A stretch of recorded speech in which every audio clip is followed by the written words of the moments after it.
गावात कोणीतरी अफवा पसरवली, गाव सोड तरच तुझी प्रगती होईल. सोडलं पाहिजे, गाव बाहेर गेलं पाहिजे, समाज बघितलं पाहिजे, पण त्यानं जास्ती सिरियसली घेतलं की काय तर माहित नाही.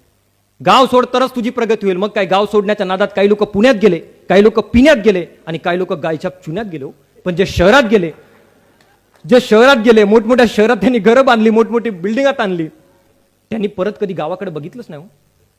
तुम्हाला सांगतोय, गाव सोडून जे शहरात गेलेली पोरं आहेत, मोठमोठे घरं त्यांनी बांधली, मोठमोठ्या विद्यापीठामध्ये, मोठमोठ्या विद्यालयामध्ये आपल्या लेकरांना पाठवतात, छान मोठी गाडी घेतली त्यांनी, पण खेड्यात सुटलेल्या म्हाताऱ्या मायबापांकडे त्यांचं लक्ष राहिलं नाहीये. तुम्हाला माहित आहे, शहरात राहणाऱ्या पोरांना आपल्या म्हाताऱ्या मायबापांची, खेड्यातल्या मायबापांची आठवण कधी येते? तर सुनबाईची डिलिव्हरी झाली की नातवांना सांभाळायला कोणी नाही म्हणून खेड्यातल्या मायबापांची आठवण केली जाते. तरी माझी म्हातारी माय मोठ्या गुन्ह्या गोविंदानं आनंदाने निघून जाते की याच बहाण्यानं, याच निमित्तानं माझ्या नातवाचं तोंड तरी पाहायला मिळणार. ही वस्तुस्थिती आहे आपल्या समाजाची. आज लहान लहान लेकरं जराशी मोठी झाली, ओटांवरती मिसरूळ फुटायला लागलं की ते मायबापांना प्रश्न करतात, काय कमवून ठेवलं म्हणे आमच्यासाठी, काय केलं म्हणे आमच्यासाठी. मी इकडे सांगली जिल्ह्यामध्ये होतो, कार्यक्रमाच्या निमित्तानं बसस्टँडला बसून होतो. ते असतात ना हात पाहणारे ज्योतिषी, आता मी तर काही कुठं हात दाखवत नाही, ते आले माझ्याकडे, म्हणे बाळा म्हणे मी तुझ्या हात पाहू शकतो. माझ्याकडे वेळ भरपूर होता, कोणतरी पाहिजेच होता आपल्याला. म्हटलं घ्या की पा. त्यानं बघितलं, म्हणे काशी केली वनवाशी केली, नशिबी तुझ्या 7.5 आली म्हणे. म्हटलं महाराज मराठीत बोला की. अरे मराठीतच बोलतो की, ऐक ना म्हणे काशी केली वनवाशी केली, नशिबी तुझ्या 7.5 आली. घाबरू नको, उपाय सांगतो, एकदा पिंपळाला 10 दक्षिणा घाल, एकदा आईची वाटी ठेव, 101 रुपये दे म्हणे.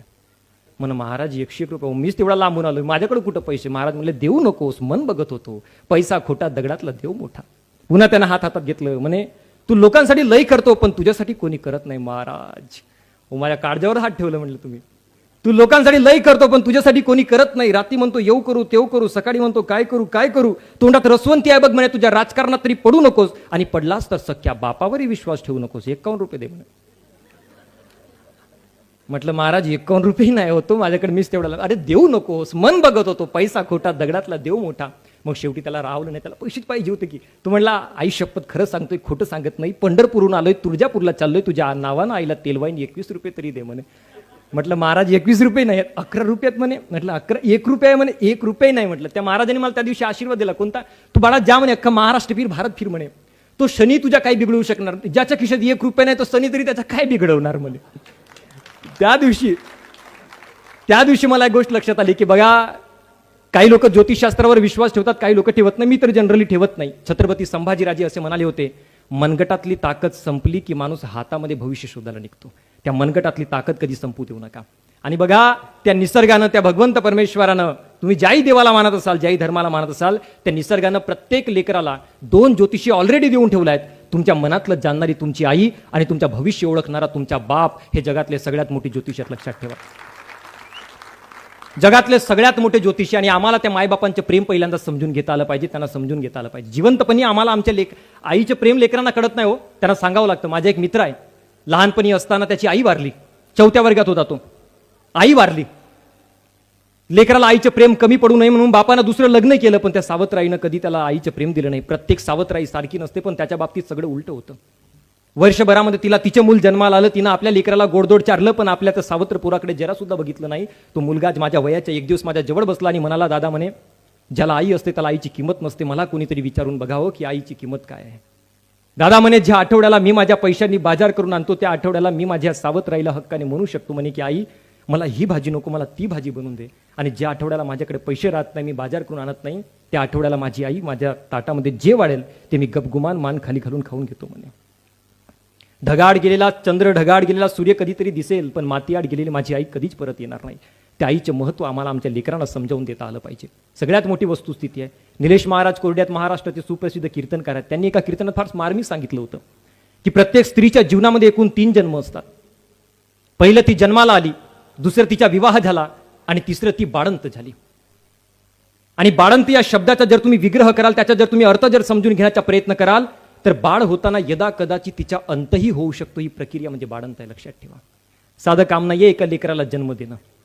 एकदा हॉस्पिटलमध्ये अशी परिस्थिती निर्माण झाली, एक तर आई जगेल, नाही तर दुसरं तिचे बाळ जगेल. त्या मुलीच्या नवऱ्याला विचारण्यात आलं, सांग परिस्थिती क्रिटिकल आहे, कोणाला वाचवू? त्या मुलानं सांगितलं, डॉक्टर साहेब काही करा, माझ्या बायकोला वाचवा, तिला काही नाही झालं पाहिजे. थोड्या वेळानंतर त्या मुलीचे आई वडील आले, ते म्हणाले, डॉक्टर साहेब आमच्या लेकीला वाचवा, तिला काही नाही झालं पाहिजे. सासरकडची माणसं आली, ती म्हणाली, डॉक्टर साहेब काही करा, आमच्या सुनबाईला तेवढं वाचवा, तिला काही नाही झालं पाहिजे. पण भुलीचे डॉक्टर येईपर्यंत, भूल देईपर्यंत आणि भूल चढेपर्यंत त्या टेबलवर बसून असलेली ती मुलगी डॉक्टरांना सांगत होती, डॉक्टर साहेब माझे काहीही होऊ द्या बरं, पण माझ्या पोटातला पहिल्यांदा लेकरू वाचलं पाहिजे, हे फक्त एक आई करू शकते, लक्षात ठेवा. गर्भात पहिलं पाऊल ठेवण्याची जागा आमच्या आईनं आम्हाला दिली आहे. आपल्या शरीरामध्ये जो रक्त धावतोय त्या रक्ताचा पहिला थेंबा आम्हाला आमच्या आईनं दिलाय. आमची हाडं मजबूत व्हावी, त्या हाडांना मजबूत करण्यासाठी दुधावट कॅल्शियम आईनं दिली आहे. आणि आपली लज्जा विसरून आईनं आम्हाला दूध पाजलेलं आहे. तुम्ही बघितलं असेल, एक आई आपल्या लेकराला दूध पाजताना कधीतरी कुठेतरी दिसली असेल, कधी सार्वजनिक ठिकाणी, कधी रेल्वे स्टेशनवर, कधी बस स्टँडवर. पण कधी विचार केलाय का, कधी ऑब्झर्व केलाय का, ज्या मुलीनं आपली लज्जा आपल्या जन्मदात्या बापासमोर कधी उघडी पडू दिली नाही, ज्या मुलीनं आपली लज्जा आपल्या भावासमोर कधी उघडी पडू दिली नाही, पण जेव्हा तिचं लग्न झालं, लग्नानंतर तिला पहिलं बाळ जन्माला आलं आणि जेव्हा तिला कळलं की आपला लेकरू उपाशी आहे, आपल्या लेकराला भूक लागली आहे, त्यावेळी त्या पोरीनं काळ पाहिला नाही, वेळ पाहिला नाही, जागा पाहिली नाही की मी कुठे रेल्वे स्टेशनवर आहे, कुठे अंगणामध्ये आहे, कुठे सार्वजनिक ठिकाणी आहे. तिनं पहिल्यांदा आपल्या लेकराची भूक महत्वाची समजली. हा सगळ्यात मोठा उपकार आहे आईच्या आपल्यावरती. तिनं आपली लज्जा विसरून घेतली. आणि म्हणून मला असं वाटतं की त्या आईचे उपकार आम्ही कधी विसरू नये, त्या बापाचे उपकार आम्ही कधी विसरू नये. आज शोकांतिकेची गोष्ट अशी की एक म्हातारी माय आपल्या 4 लेकरांना सांभाळू शकते, एक म्हातारा बाप आपल्या 4 लेकरांना सांभाळू शकते, पण 4 लेकरं असूनही 2 म्हाताऱ्या मायबापांना सांभाळू शकत नसतील, ती सगळ्यात मोठी व्यथा आहे आपल्या समाजाची.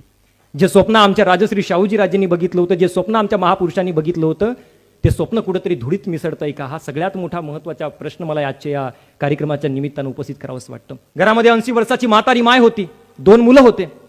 दर दिवशी मुलांमध्ये भांडणं व्हायची की नाही, हिला माझ्याकडे ठेवू नकोस, मोठा भाऊ म्हणायचा हिला माझ्याकडे ठेवू नकोस. मग 80 वर्षाच्या म्हाताऱ्या आईनं नेमकं जावं कुठं? कोर्टामध्ये केस दाखल केली मोठ्या भावानं. जज साहेबांनी निकाल दिला. म्हटलं काय निकाल देऊ याच्यावर? मग त्यांनी म्हटलं एक काम करा, महिन्यामध्ये 30 दिवस असतात म्हणे, एक काम करा 15 दिवस हिला मोठ्या भावाकडे ठेवा आणि उरलेले 15 दिवस लहान भावाकडे ठेवा. जज साहेबांना ज्यांनी जे सांगितलं ते दोघी भावांना पटले. पण तेवढ्यातच अर्ध्या 1 तासानंतर मोठ्या भावाच्या मनामध्ये प्रश्न पडला की जज साहेब म्हणाले काही महिन्यांमध्ये 30 दिवस असतात म्हणे, त्याच्यात 15 दिवस माझ्याकडे राहील, 15 दिवस लहानाकडे राहील. पण काही महिन्यांमध्ये 31 दिवस सुद्धा असतात. 15 दिवस माझ्याकडे राहील, उरलेले 15 दिवस लहानाकडे राहील, तर 1 दिवस आईला नेमकं ठेवावं कुठं?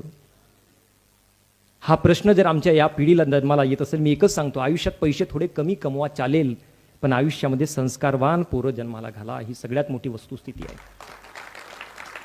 आई तर तेव्हाही रडली होती जेव्हा पोरानं पहिल्यांदा पोटामध्ये लात मारली होती, आणि आई तर आजही रडते जेव्हा तिच्या पोटच्या पोरगं तिला साधा जेवायसाठी विचारत नाही. हो, ही शोकांतिका. आणि म्हणून मी म्हणालो होतो, जिवंतपणी असता नाही केली त्यांची सेवा, मेल्यावर कशाला म्हणतोस देवा देवा, बुंदी लाडवांच्या जेवण देतो आणि मग म्हणतो लोकांना जेवा जेवा. जिवंतपणे आपल्या आई वडिलांची सेवा करा. आणि मी एकच सांगतो, आई वडिलांची सगळ्यात मोठी संपत्ती म्हणजे तुम्ही कमवलेली जागा जमीन नाही, मोठं बांधलेलं घर नाही, तुम्ही घेतलेली मोठी गाडी नाही. तुमची सगळ्यात मोठी संपत्ती म्हणजे तुमची संतती आहे, लक्षात घ्या. आणि त्या संततीला चांगले संस्कारवान बनवणं ही आपली सगळ्यात मोठी जबाबदारी आहे.